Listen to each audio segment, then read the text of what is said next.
السلام علیکم ورحمۃ اللہ وبرکاتہ۔ ناظرین کرام، آج 9ویں پارے کا خلاصہ آپ کی خدمت میں پیش کیا جائے گا۔ جیسا کہ آپ جانتے ہیں کہ 8ویں پارے کا جو دوسرا آدھا حصہ ہے وہ سورہ اعراف پر مشتمل ہے، اور 9ویں پارے کا جو ابتدائی حصہ ہے وہ بھی اسی سورہ اعراف پر مشتمل ہے، اور اس میں انبیاء کے تذکرے ہیں۔ اب یہاں پہ حضرت شعیب علیہ السلام کا قصہ شروع ہوا تھا 8ویں پارے کے آخری رکوع میں، اور 9ویں پارے کے شروع میں بھی وہی قصہ چلتا ہے۔ اللہ تعالیٰ ارشاد فرماتے ہیں قال الملأ الذين استكبروا من قومه لنخرجنك يا شعيب والذين آمنوا معك من قريتنا او لتعودن في ملتنا، کہ حضرت شعیب علیہ السلام کی قوم نے اپنے نبی کی دعوت پر لبیک کہنے کے بجائے اپنے نبی کو ہی کہا کہ آپ کو ہم اس اپنی بستی سے نکال دیں گے، یا تو آپ ہمارے دین میں واپس آ جائیں آپ بھی اور آپ کے ماننے والے، یا پھر ہم آپ کو اپنی بستی سے نکال دیں گے۔ اس پر ان کے درمیان میں آپس میں بات چلی، بہرحال جب وہ نہیں مانے تو پھر قرآن مجید میں ہے کہ فَأَخَذَتْهُمُ الرَّجْفَةُ فَأَصْبَحُوا فِي دَارِهِمْ جَاثِمِينَ، کہ ان پر اللہ تعالیٰ کی طرف سے عذاب نازل ہوا اور وہ سارے ان کے گھر ان کے اوپر الٹ کے تباہ ہو گئی وہ قوم جس نے نہیں مانا تھا۔ اس کے بعد آگے اللہ تعالیٰ فرما رہے ہیں کہ وَمَا أَرْسَلْنَا فِي قَرْيَةٍ مِّن نَبِيٍّ إِلَّا أَخَذْنَا أَهْلَهَا بِالْبَأْسَاءِ وَالضَّرَّاءِ لَعَلَّهُمْ يَضَّرَّعُونَ، ہم نے جب کبھی کسی بستی میں کسی نبی کو بھیجا تو ہم نے اس نبی اور اس کے ماننے والوں کو مشکلات سے اور اس طرح کی آزمائشوں سے ہم نے ان کو جانچا، انہیں آزمایا، اور مقصد کیا تھا لعلہم یضرعون، تاکہ وہ اللہ تعالیٰ کی طرف رجوع کریں اور تاکہ ان میں عاجزی ہو اور اللہ تعالیٰ کے سامنے وہ جھکیں۔ اس سے پتہ چلتا ہے کہ جب انسان صحیح رستے پر ہو اور اس کے باوجود اگر آزمائشوں کا سامنا ہو، مشکلات کا سامنا ہو، تو پھر وہ اللہ تعالیٰ کی طرف سے ہوتا ہے کہ تاکہ انسان اللہ تعالیٰ کی طرف مزید متوجہ ہو جائے۔ اس وجہ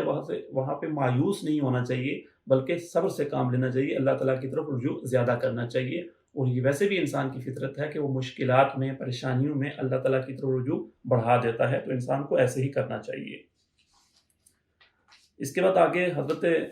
موسیٰ علیہ السلام اور ان کی قوم کا قصہ ایک بار پھر شروع ہوتا ہے۔ پہلے بھی مختلف جگہوں پہ اس کا وہ آ چکا ہے، اور آگے بھی تفصیل سے آتا رہے گا۔ یہاں پہ کافی تفصیل کے ساتھ اللہ تعالیٰ نے حضرت موسیٰ علیہ السلام اور ان کی قوم اور فرعون اور اس کے حواریوں کا تذکرہ فرمایا ہے۔ شروع ایسے ہوتا ہے کہ اللہ تعالیٰ فرماتے ہیں کہ ہم نے موسیٰ کو بھیجا فرعون اور اس کے سرداروں کی طرف، اور موسیٰ علیہ السلام نے جا کے اس کو کہا کہ میں اللہ کا رسول ہوں، انی رسول من رب العالمین، اور حقیق علی اللہ اقول علی اللہ الا الحق، کہ میں صحیح بات ہی کرتا ہوں جو اللہ تعالیٰ کی طرف سے مجھے بتلائی گئی ہے۔ اور پھر اس کو کہا کہ بھئی میں اللہ کا پیغمبر ہوں، اور آپ ایسا کریں کہ جو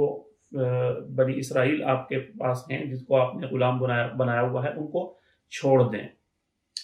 اس کے بعد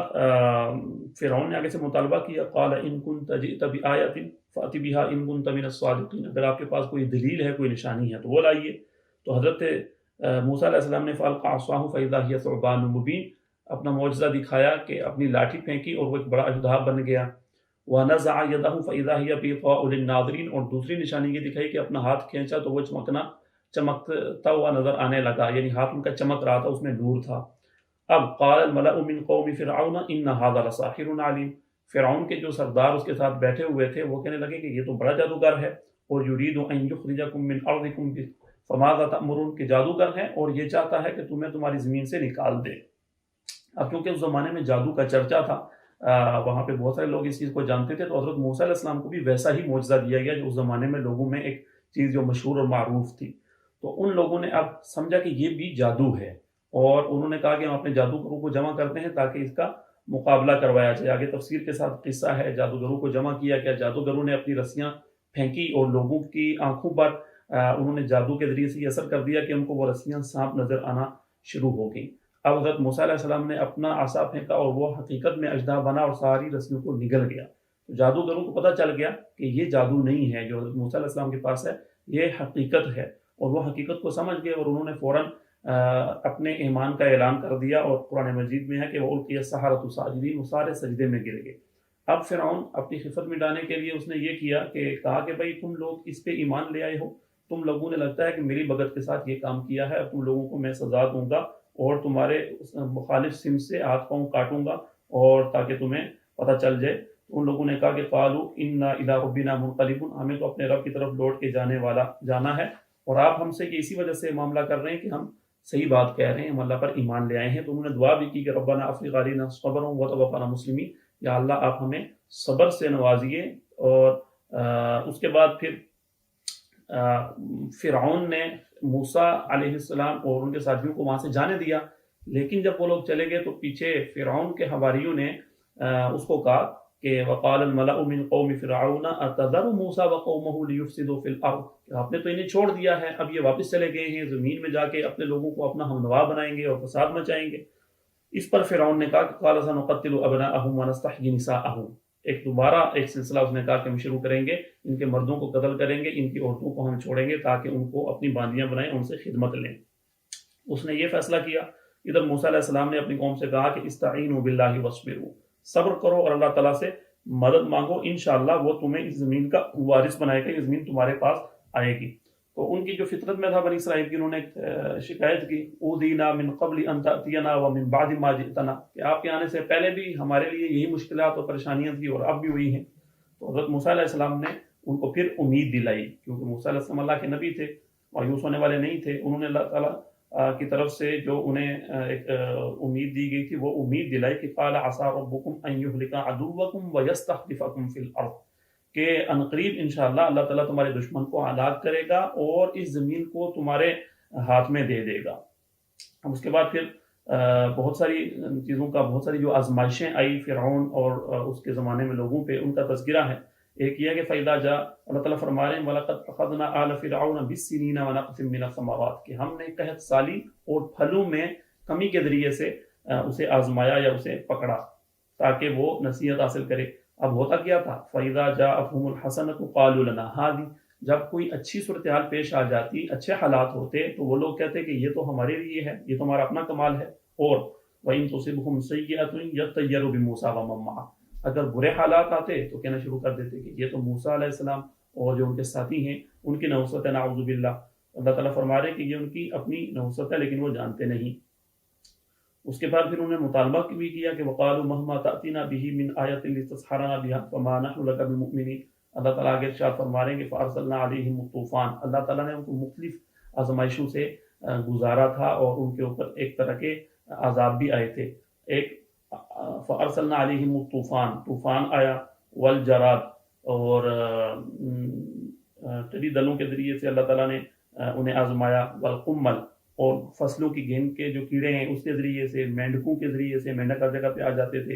اور خون ان کے پانی میں آتا تھا۔ تو ہر یہ ایک ان کے اوپر آزمائش آتی تھی، پھر موسیٰ علیہ السلام کے پاس آتے، آپ دعا کرتے، وہ ٹل جاتی، پھر وہ گمراہ ہو جاتے اور سرکش ہو جاتے۔ تو اس طرح سے اللہ تعالیٰ بار بار ان کے اوپر آزمائشیں بھیجتا، لیکن وہ پھر بھی باز نہیں آئے۔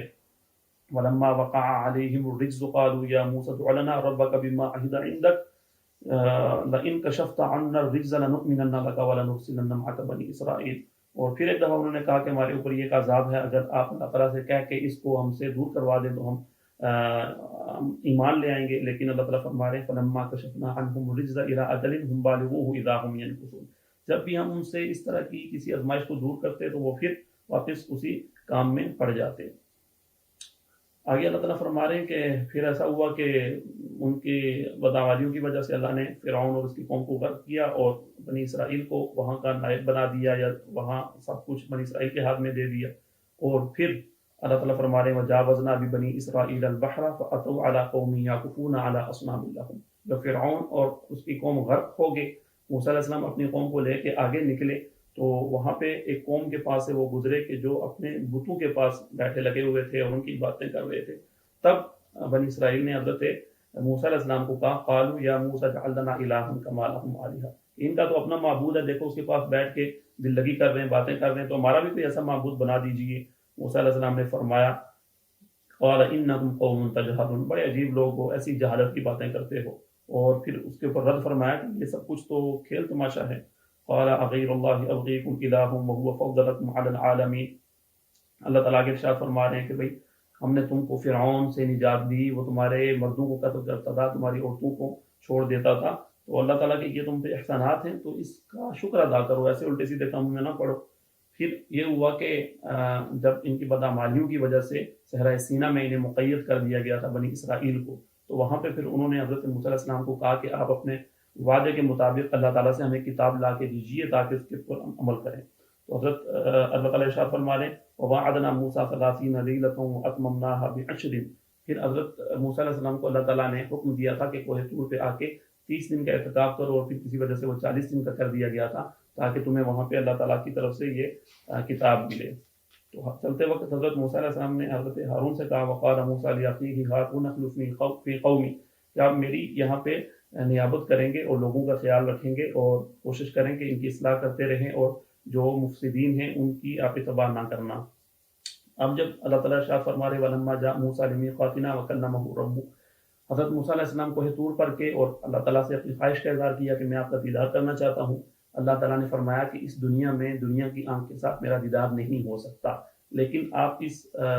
پہاڑ پر نظر رکھیے اور میں اپنی تجلی اس پر ڈالتا ہوں، اگر یہ برداشت کر گیا تو پھر آپ بھی میرا دیدار کر پائیں گے۔ اور اس کے ساتھ ہی جب پہاڑ پر تجلی پڑی تو پہاڑ ریزہ ریزہ ہو گیا اور موسیٰ علیہ السلام بھی بے ہوش ہو کے گر پڑے، اور جب اٹھے تو اپنی غلطی کا احساس ہوا، فرمایا قال سبحانک تبت الیک وانا اول المؤمنین، میں توبہ کرتا ہوں، آپ کی طرف رجوع کرتا ہوں، اور اللہ تعالیٰ سے معافی مانگ لی۔ اس کے بعد اللہ تعالیٰ فرما رہے ہیں کہ میں نے موسیٰ کو کہا، موسیٰ علیہ السلام کو، کہ میں نے تمہیں اپنے لوگوں پر چن لیا ہے، تمہیں پیغمبر بنایا ہے، رسول بنایا ہے، اور میں نے آپ کو آپ کے ساتھ کلام کیا ہے، تو اب جو میں آپ کو دوں اس کو مضبوطی سے پکڑو اور شکر ادا کرو۔ اور ہم نے ان تختیوں پر ہر چیز لکھ دی ہے نصیحت کی بات تفصیل کے ساتھ جو حضرت موسیٰ علیہ السلام کو دی گئی تھی۔ اس کے بعد پھر اللہ تعالیٰ فرما رہے ہیں کہ سأصرف عن آیاتی الذین یتکبرون فی الارض بغیر الحق۔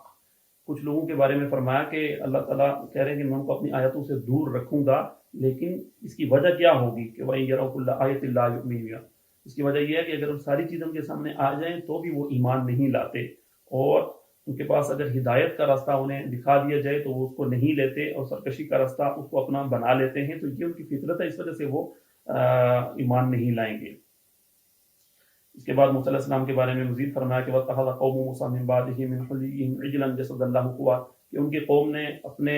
زیورات کے ذریعے سے ایک بچڑا بنا لیا جس میں سے آواز بھی آتی تھی، اور اس کو انہوں نے اپنا معبود بنا لیا۔ اور جب موسیٰ علیہ السلام واپس آئے تو بڑے غضبناک ہوئے، اور انہوں نے حضرت ہارون کو طلب کیا اور کہا کہ میں نے تمہیں اپنا نائب بنایا تھا، تو تم نے یہ کیا کیا کہ یہ میرے پیچھے کیا کام شروع ہو گیا، اور ان لوگوں نے یہ شرک شروع کر دیا اور ان کو بالوں سے پکڑ کے کھینچا اپنی طرف۔ تو حضرت ہارون علیہ السلام نے فرمایا کہ آپ لوگوں کو، ان دشمنوں کو مجھ پر ہنسنے کا موقع نہ دیں، بات یہ ہے کہ میں تو کمزور تھا اور یہ تو مجھے قتل کرنے والے تھے، میرے منع کرنے کے باوجود انہوں نے ایسا کیا تھا۔ اس کے بعد یہ ہوا کہ ان لوگوں نے کہا، جو سردار تھے لوگوں نے کہا کہ ہم کیسے مان لیں کہ یہ جو کتاب آپ لائے ہیں، موسیٰ علیہ السلام نے کتاب کیونکہ ان کو دکھائی تھی کہ اللہ نے مجھے دی ہے، یہ احکام ہے، تو انہوں نے کہا ہم کیسے مان لیں کہ یہ کتاب صحیح ہے، آپ صحیح کہہ رہے ہیں۔ اور اللہ تعالیٰ نے موسیٰ علیہ السلام کو حکم دیا، اور موسیٰ علیہ السلام نے اپنی قوم میں سے 70 لوگوں کو منتخب کیا ایک مقررہ وقت کے لیے کہ کوہ طور پر آپ کو لے کے جاؤں گا، وہاں پہ آپ کو پتہ چلے گا کہ یہ حقیقت ہے جو مجھے کتاب دی گئی ہے یا اللہ کی طرف سے ہے۔ تو وہاں پہنچنے کے بعد انہوں نے مزید سرکشی کی اور کہا کہ ہم تو تب مانیں گے جب اللہ تعالیٰ ہمارے سامنے آ جائے۔ اس پر پھر فلما اخذتهم الرجفہ قال رب لو شئت اهلكتهم من قبل واياي، ان کے اوپر ایک زلزلہ آیا، ایک بجلی کا کڑکا آیا جس کی وجہ سے وہ سارے بے ہوش ہو گئے۔ حضرت موسیٰ علیہ السلام نے دعا فرمائی کہ اللہ اگر یہ ہلاک ہو جائیں گے تو جو پیچھے لوگ ہیں وہ پھر مذاق اڑائیں گے اور میرے دشمن ہو جائیں گے۔ تو اس کے بعد مزید یہی تذکرہ آگے چل رہا ہے حضرت موسیٰ علیہ السلام کا۔ آگے اللہ تعالیٰ فرما رہے ہیں کہ وَقَطَّعْنَاهُمُ اثْنَتَيْ عَشْرَةَ أَسْبَاطًا أُمَمًا، کہ ہم نے ان کے 12 قبیلے بنا دیے تھے، اور یہ پہلے بھی قصہ آ چکا ہے۔ 12 قبیلے بن گئے، پھر انہوں نے پانی مانگا، اللہ تعالیٰ نے موسیٰ علیہ السلام کو کہا کہ اس چٹان کے اوپر اپنی لاٹھی مارو، تو وہاں سے 12 چشمے جاری ہو گئے، اور وہ اللہ تعالیٰ نے ان کو پانی دے دیا۔ اللہ نے ایک اور ان پر انعام یہ کیا، اللہ تعالیٰ فرما رہے ہیں کہ ہم نے ان کے اوپر بادلوں کا سایہ کر دیا اور من و سلوہ انہیں عطا کیا، اور اس کے ساتھ انہیں کہا گیا کہ اس بستی میں جب جاؤ تو آپ حطہ کہنا، یعنی معافی مانگتے ہوئے، معافی کے الفاظ جھکتے ہوئے، سجدے کی حالت میں جھک کر آپ نے یہاں پہ جانا ہے۔ لیکن کیا ہوا کہ انہوں نے اس لفظ کو بدل دیا اور حطہ کہنا شروع کر دیا۔ ان کی فطرت میں یہ معاملہ تھا. پھر اللہ تعالیٰ فرما رہے ہیں کہ آپ ان سے اس بستی کے بارے میں پوچھیے جو سمندر کے کنارے تھی. غالباً حضرت داؤد علیہ السلام کے زمانے کی بات ہے. بنی اسرائیل کی ایک بستی تھی، سمندر کے کنارے رہتے تھے. تو اللہ تعالیٰ نے ان کو بھی آزمایا اور کہا کہ ہفتے والے دن آپ کے اوپر معاشی سرگرمیاں ممنوع ہیں. آپ نے یہ فشنگ نہیں کرنی، مچھلیاں نہیں پکڑنی. تو انہوں نے یہ اس کا حیلہ کیا کہ ہفتے والے دن تو مچھلیوں کو کنڈا لگا دیتے تھے، ان کو پکڑ لیتے تھے، لیکن کھاتے ان کو اتوار والے دن تھے. اسی طرح سے اور بھی انہوں نے کوئی ہیلے بہانے کر کے اس حکم کا مذاق اڑایا، اس پر عمل نہیں کیا. تو پھر اللہ تعالیٰ نے ان کو بندر بنا دیا اور ان کے اوپر اس طرح سے عذاب نازل ہوا اور وہ پھر ہلاک بھی ہو گئے.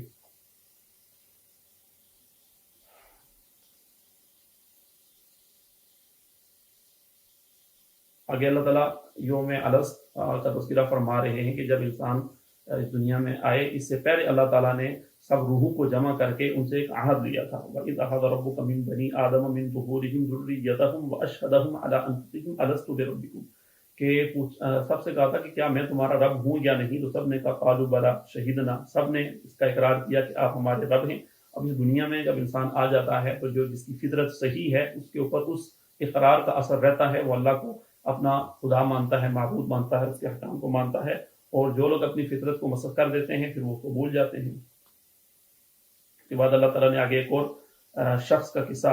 بیان فرمایا کہ وَاتْلُ عَلَيْهِمْ نَبَأَ الَّذِي آتَيْنَاهُ آيَاتِنَا فَانسَلَخَ مِنْهَا فَأَتْبَعَهُ الشَّيْطَانُ فَكَانَ مِنَ الْغَاوِينَ. یہ اس کا نام بلعام بن باعور آتا ہے بعض روایات میں. یہ ایک بڑا عابد شخص تھا، فلسطین میں رہتا تھا اور اللہ تعالیٰ نے اس کو بڑی نشانیاں دی تھی اور اس کی دعائیں قبول ہوتی تھی. تو جب حضرت موسیٰ علیہ السلام اپنی قوم کو لے کر فلسطین کے علاقے میں گئے کہ اس کو فتح کریں، تو وہاں کے بادشاہ نے اس شخص کو آگے کر دیا کہ آپ ان کے لیے بد دعا کریں. تو پہلے تو وہ نہیں مان رہا تھا، وہ عابد تھا، نیک آدمی تھا، لیکن پھر رشوت اس کو جب دی گئی، پیسے دکھائے گئے اس کو، تو اس نے بد دعا کی حضرت موسیٰ علیہ السلام اور ان کی قوم کے لیے. تو اللہ تعالیٰ نے پھر اس پر اس کا عذاب نازل فرمایا. اللہ تعالیٰ فرما رہے وَلَوْ شِئْنَا لَرَفَعْنَاهُ بِهَا وَلَكِنَّهُ أَخْلَدَ إِلَى الْأَرْضِ وَاتَّبَعَ هَوَاهُ. ہم چاہتے تو جو اس کو نشانیاں دی تھی، جو اس کو علم دیا تھا، اس کے ذریعے سے اس کو بلند کرتے، لیکن اس نے اپنی خواہشات کی پیروی کی. تو اللہ تعالیٰ فرما رہے کہ پھر کیا ہوا. فَمَثَلُهُ كَمَثَلِ الْكَلْبِ، اس کی مثال اس کتے کی جیسی ہے. إِن تَحْمِلْ عَلَيْهِ يَلْهَثْ، اگر آپ اس پر حملہ کریں تو بھی وہ زبان باہر نکال کر ہانپتا ہے. أَوْ تَتْرُكُهُ يَلْهَثْ، اگر آپ چھوڑ دیں تو بھی وہ ایسا ہی کرتا ہے. تو اس کی مثال ایسی ہے. بعض روایات میں آتا ہے کہ اس کی سزا کو یہ ملی تھی کہ وہ اس کی زبان باہر کتے کی طرح لٹک گئی تھی اور کتے کی طرح ہانپتا تھا اپنے اس کام کی وجہ سے.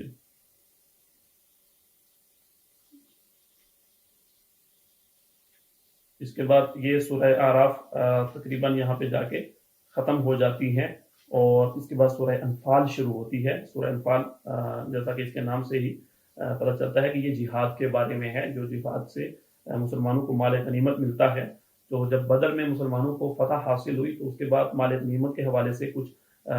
مسلمانوں میں کنفیوژن ہوئی، کچھ اختلاف ہوا. تو اللہ تعالیٰ نے یہاں پہ بتا دیا یسألونک عن الانفال، وہ آپ سے مال غنیمت کے بارے میں پوچھتے ہیں تو آپ بتا دیجئے قل الانفال للہ والرسول، اس کے بارے میں اللہ اور اس کے رسول ہی بتائیں گے کہ اس کو کیسے تقسیم کرنا ہے، اس کا کیا طریقہ کار ہوگا.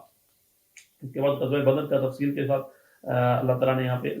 تذکرہ فرمایا ہے کہ آپ کو اللہ تعالیٰ نے آپ کے گھر سے نکالا اور آپ کی ایک جماعت اس کو ناپسند کر رہی تھی. یعنی کچھ لوگ اس غزوے میں جانے سے، یعنی وہ دلی طور پر انہیں لگ رہا تھا کہ شاید اس میں اس طرح سے وہ حشاش نہیں تھے جس طرح سے دوسرے لوگ تھے. اللہ تعالیٰ فرما رہے ہیں کہ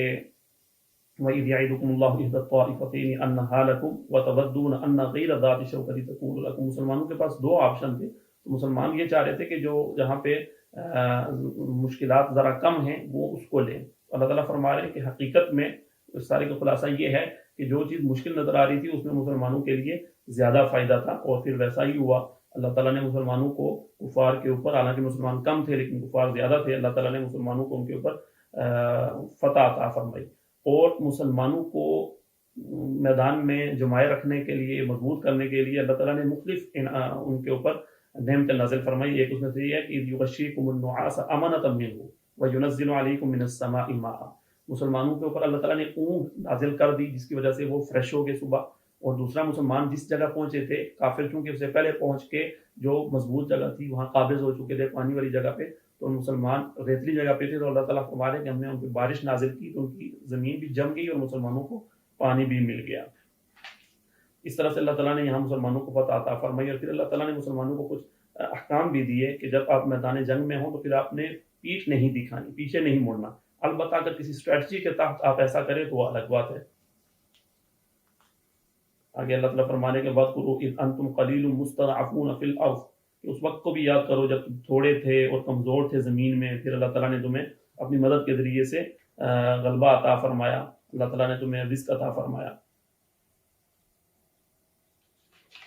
اس کے بعد ایک کافروں کے بارے میں ہے کہ وَإِذْ قَالُوا اللَّهُمَّ إِنْ كَانَ هَذَا هُوَ الْحَقُّ مِنْ عِنْدِكَ فَأَمْطِرْ عَلَيْنَا حِجَارَةً مِنَ السَّمَاءِ أَوْ ائْتِنَا بِعَذَابٍ أَلِيمٍ۔ وہ کہتے تھے کہ اگر یہ جو پیغمبر یہ کہہ رہے ہیں ان کا جو دعویٰ ہے اگر سچ ہے تو ہم پر پتھروں کی تو بارش نازل فرما دے۔ تو اللہ تعالیٰ نے فرمایا وَمَا كَانَ اللَّهُ لِيُعَذِّبَهُمْ وَأَنْتَ فِيهِمْ وَمَا كَانَ اللَّهُ مُعَذِّبَهُمْ وَهُمْ يَسْتَغْفِرُونَ، کہ ایک تو ان پر عمومی عذاب اس وجہ سے نہیں آئے گا باوجود اس کے کہ یہ دعا کرتے ہیں کہ آپ ان میں موجود ہیں۔ آپ صلی اللہ علیہ وسلم کا وجود وہ باعث رحمت ہے، جب تک وہ وجود ہے تب تک عمومی عذاب نہیں۔ اور دوسرا فرمایا کہ وَمَا كَانَ اللَّهُ مُعَذِّبَهُمْ وَهُمْ يَسْتَغْفِرُونَ، جب قوم میں کچھ لوگ استغفار کرنے والے موجود ہوں تب یہ عمومی عذاب نہیں آتا، تو ہمیں اس کا اہتمام کرنا چاہیے۔ اس کے ساتھ آخر میں اللہ تعالیٰ فرما رہے ہیں وَقَاتِلُوهُمْ حَتَّى لَا تَكُونَ فِتْنَةٌ وَيَكُونَ الدِّينُ كُلُّهُ لِلَّهِ، آپ ان سے لڑیے یہاں تک کہ فتنہ ختم ہو جائے اور دین سارا کا سارا اللہ کے لیے ہو جائے، اللہ کا دین غالب ہو جائے۔ تو اس سے جہاد کا جو مقصد ہے وہ معلوم ہوتا ہے کہ اس کا مقصد یہ ہوتا ہے کہ دنیا میں فتنہ نہ رہے، ظلم و ستم ختم ہو جائے اور اللہ کا دین غالب ہو جائے، انصاف کا بول بالا ہو جائے، یہ جہاد کا اور قتال کا مقصد ہوتا ہے۔ اس کے ساتھ یہ پارہ ختم ہوتا ہے۔ اللہ تعالیٰ سے دعا ہے اللہ تعالیٰ جو کچھ کہا اس کو سمجھنے اور اس پر عمل پیرا ہونے کی توفیق عطا فرمائے، اور جو کوئی کمی کوتاہی ہو اللہ تعالیٰ کو معاف فرمائے۔ وآخر دعوانا ان الحمدللہ رب العالمین۔ اگر آپ کو ہماری ویڈیو پسند آئی ہے تو ویڈیو کو لائک کریں، چینل کو سبسکرائب کریں اور بیل آئیکن پر ضرور کلک کریں تاکہ ہر آنے والی ویڈیو آپ کو بر وقت ملتی رہے۔